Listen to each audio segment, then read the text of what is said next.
All right, I'm getting ready to watch episode 17 of Fullmetal Alchemist Brotherhood. In episode 16, the prince, the son of the Emperor of Jing, was taken off to jail, so we don't know what's going on there. Lieutenant Ross also seemed to be taken off to jail. Seems like Mustang is up to something. And then kind of Winry, Edward, Al, they all processed the murder of Hughes. So what's going to come up next? I don't know. I'm hoping maybe we get to see a little fun, a little adventure here. Maybe those protectors, those bodyguards of the son of the emperor will try to get him out of jail. I don't know, but we're going to get into it. And also, I've got like a wedding I have to go to at the end of this week, so I'm going to be out of town for a few days. So the next reaction on Fullmetal Alchemist Brotherhood will probably be delayed a little bit compared to usual, maybe by a couple of days. The Attack on Titan videos are pre-recorded, so they'll still be coming out on schedule. But just letting you know, I'm not abandoning Fullmetal Alchemist Brotherhood. I just have to take a few days off. All right, we're getting into the episode. It looks like we're in some kind of room with the Provost Marshal. I guess that's Lieutenant Ross being interrogated. As I said before, I feel like that's kind of crummy. Oh, and they're doing some ballistics here. They got the bullet that shot Hughes. And it's a .45 caliber bullet, so I don't know if that's significant to Ross's weapon. Oh, wow, that was kind of condescending. He said that Hughes was shot so close that even a woman could have done it. I mean, I don't think your gender has much to do with your marksmanship, per se. Kind of a weird thing for him to say. I guess it's showing us the attitudes of the military here. Oh, wow. And they've got like this paperwork that says Ross fired one shot. And of course, we saw that she used that at the 5th laboratory when she's trying to protect Edward. But of course, looks like this provost, who maybe is working under the direction of the Fuhrer, who we know is part of who wanted Hughes dead. He's one of the homunculi. So it looks like a real railroad job coming up here to me. Oh, yeah. She can't even, prove her alibi because there's this explosion at the 5th laboratory, so they can't look for the discarded bullet when she shot Chopper. Oh, man, this is a injustice at its finest. I mean, it's kind of infuriated to see this kind of setup job happening on Ross, who's pretty darned innocent in the whole thing. Ross never did anything wrong. And I don't think Ross would. I think Ross just wants to, punch the time clock and go home and watch TV or whatever she does in her spare time. Oh, wow. Oh, wow, she can't use her family as an alibi either? Oh, they are seriously railroading Ross. Oh, but here comes Armstrong. Something tells me Armstrong knows how to make a splash, but they wouldn't let him through the doors. I'm surprised Armstrong took no for an answer. He seems like the kind of guy who'd barrel right through, doesn't he? Oh, and it's Ross's partner in the guard duty that's here also trying to help Ross, but it's looking pretty clear she's being set up and they're not going to allow her to mount any kind of meaningful defense. Yeah, this guy can corroborate her story, and I bet you they don't let him talk, this sergeant. Let's see if Armstrong turns around and pulls that shirt off, flex those muscles at the guards, and get in there and speak your mind. Cold Flame is the title of the episode. What's being polished here? Oh, Winry is polishing up Al a little bit. Oh, Al's polishing his own head. That's kind of funny to watch. I guess having a detachable head makes it easy to make sure you get the back of your head clean. I don't know. It'd be a lot easier to brush your hair if you could just take your head off, brush the back. Edward wondering what the next move is, what the next step is, being haunted by those tears of Hughes' widow. I wonder what he will decide to do next. I think it's going to drive him to keep going. I just don't know how he's going to go about it and what his primary objective will be. I kind of think he's going to want to get justice for Hughes as much as anything else. Oh, wow, Winry doesn't know how to handle Edward and Alphonse asking for advice because they've always acted like they already know everything. Hey, it's nice that they're finally opening up to somebody and trusting a friend, sharing. Oh, wow, and Winry's kind of just scared about everything, the death, the danger. Kind of touching to hear her share that. she's actually afraid Ed and Al could suddenly die. Then she wouldn't be able to talk to them. Thinks of her mother and father, the surgeons in the military that died, I am assuming, in the Ishvalan War. She has suffered great loss, so I can see where this would be sort of triggering or traumatizing for her. Yeah, she really wants them to give up this dangerous journey, but there's no show there if they give it up, right? They're staying on some kind of dangerous path. And Winry's just going to be strong and support him, I imagine. Alphonse telling her she's nice, and she kind of freaks out. I'm always nice. She says, no, Winry, you're not always nice. Sometimes you get a little more upset about a broken automel arm than a potentially dead friend. Oh, we're back in the safe house with Chopper playing chess with the poor guy who hates having babysitting duty. Let's see what's in the paper. I'm sure there's going to be like a relevant headline, or else he wouldn't slide that paper under the door. Oh, yeah. Something caught his attention because he's calling Mustang right away now. After looking at the paper. Oh! It made the headlines that Maria Ross is being investigated for Hugh's death, but they know that that's not the case. Oh, and they've got Chopper who could actually verify her alibi if a serial killer would do such a thing. And here Edward's kind of thinking more about the Ouroboros marks, the homunculi. I wonder how long until he figures out that King Bradley is a homunculi, that he's Wrath. Oh, so they're all seeing the same newspaper headline about Ross being railroaded for something that they know darn well she wouldn't do. She wouldn't kill Hughes. Oh, wow, they've already proclaimed her guilty. Like no trial. It's like a summary judgment. Kangaroo court. That's injustice. Oh, and there is the Emperor's son in prison with his little ID tag on his arm. Threw him in jail for being a illegal alien, but I mean, doesn't he have some kind of diplomatic status being the son of an emperor?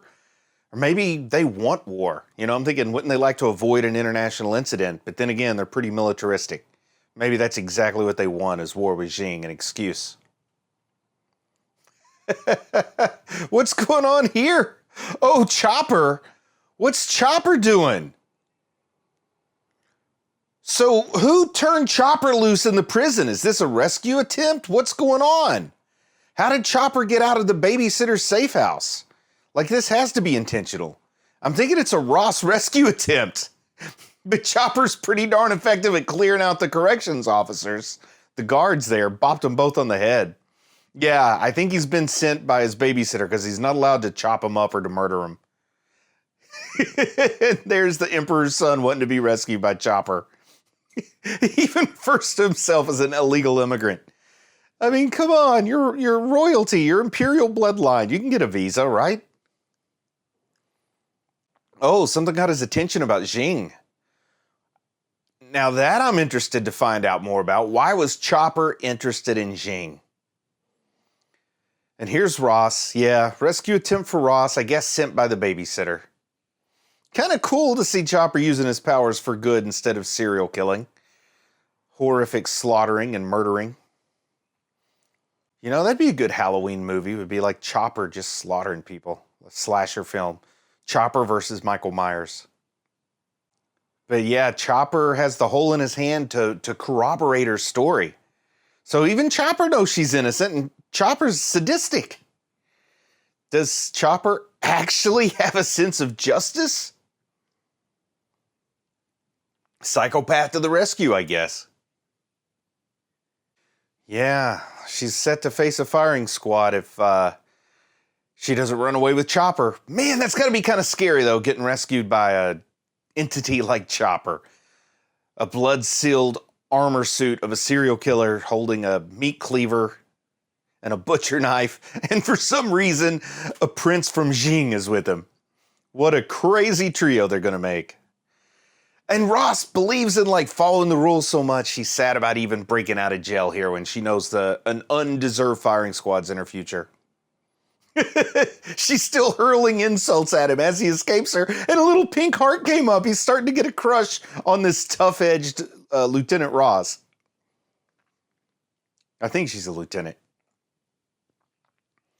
Okay, so here's the guy from the provost marshal's office. They know that they've broken out and she's with Chopper, so we could get some good action here. I was expecting to see the prince get broken out, but I thought it would be his ninja-like bodyguards that did it. I didn't realize Chopper would come into the mix. But this could be fun, and Mustang's wondering about. I think Mustang's going to come to Chopper and Ross's defense. And we know Edward and Alphonse trust Ross because, you know, she was their guard for a little bit. But we see this unpleasant reunion between Chopper and Alphonse. Everybody's puzzled. What in the heck is this guy from Jing doing with you? I think his name is Ling and he's from Jing. I apologize if I get some of that confused. Oh boy, an unlikely group of folks working together. Oh boy.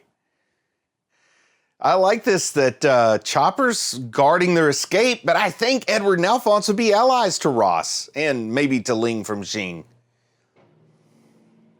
And what do we have here, Mustang? Yes, the Flame Alchemist.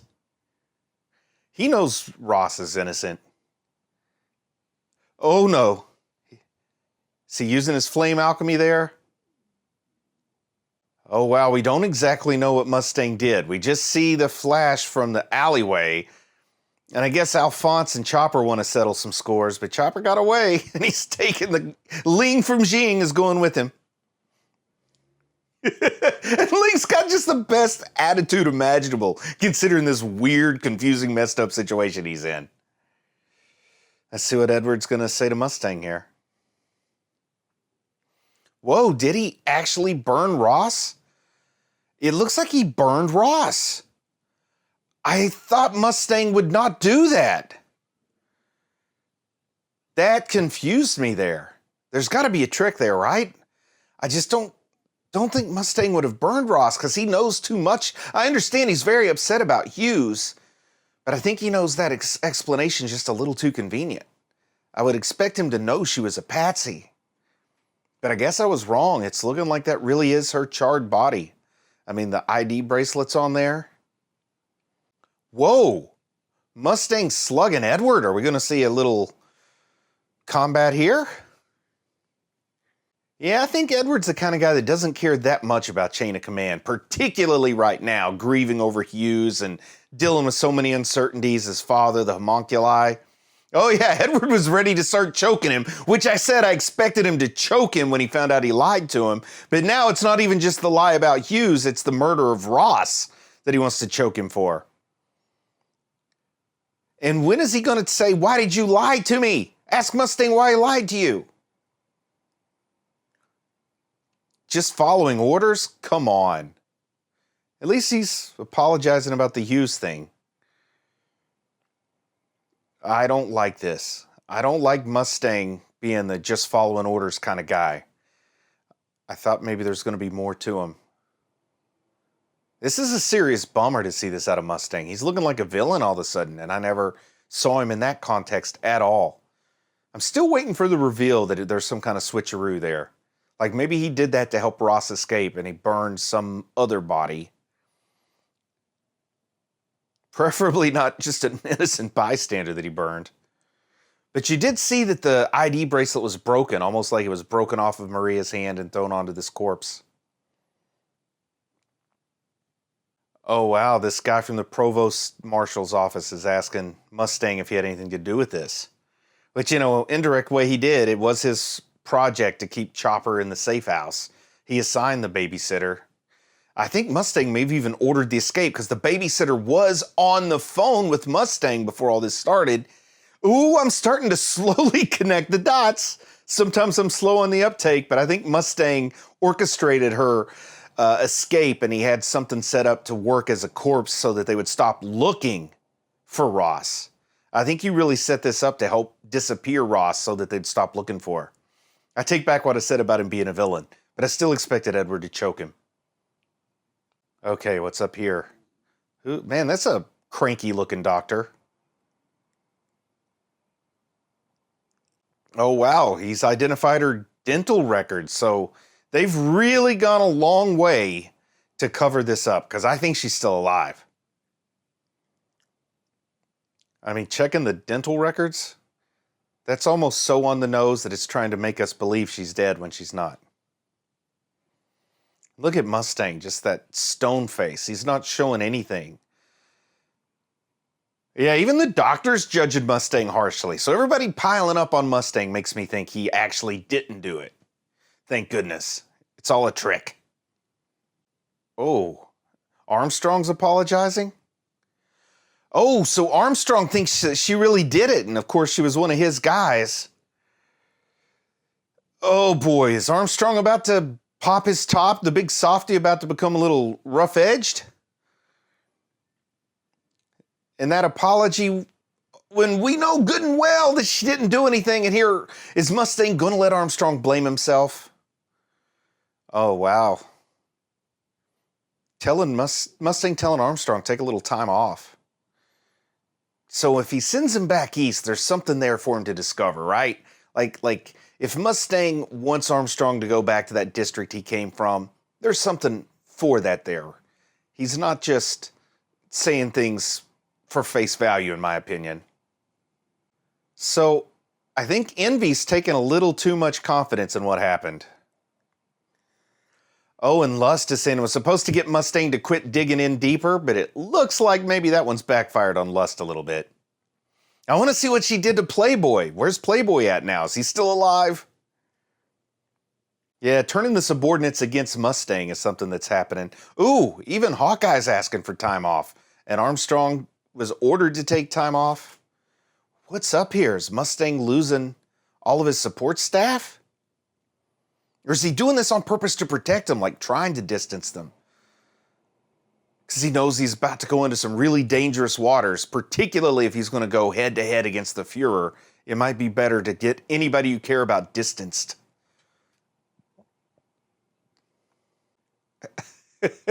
I think Chopper's lying a little bit. Chopper unfazed by this whole activity. It's probably the most fun he's had in ages. Oh yeah, he can present it as if he's being held captive by Chopper instead of the other way around. He's cooking fish and using it as a signal fire. Oh, and there are his bodyguards. They showed up just in time. This could be fun, seeing the bodyguards fight against Chopper and the babysitter if that happens. I love watching the babysitter stress out. Who's Mustang talking to? Oh, I guess with Hawkeye out, he feels like he can talk to this girl on the phone and not have to worry about it. Wow, does he have like a weight off his shoulders with Hawkeye out? Like is Hawkeye his Jiminy Cricket, his conscience, and with her gone, he can relax? Or does he just feel good that she's safe because she's away from him? This is interesting. I don't know what Mustang's playing at exactly here, but I know he's playing at something. It all feels very manufactured and purposeful. Can't wait to see whatever it is he's up to when it gets revealed.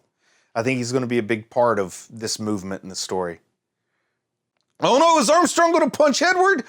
Oh, just sucker punched Edward. What's up, Armstrong? I thought you cared about him. Is this greed? Oh no.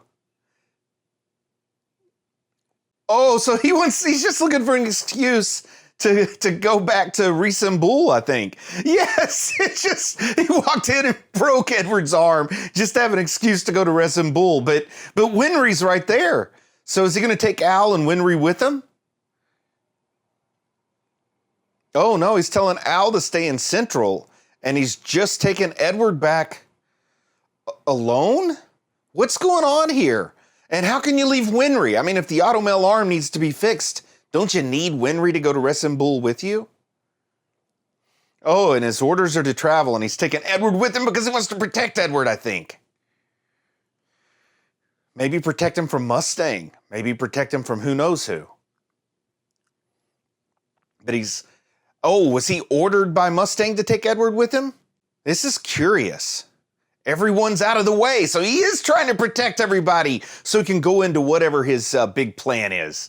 Let's see if anything's revealed in this moment. Oh, that's envy in disguise. Oh, Chopper. The sketch is Chopper. Like, it's not too hard to draw a sketch of Chopper and know who it is. So Mustang didn't run away. Mustang didn't run away. He just sent everybody else away. I like seeing Lust and Greed not exactly getting along. They've got those monsters in the cages. I assume they're chimeras they're going to use to try to kill Mustang.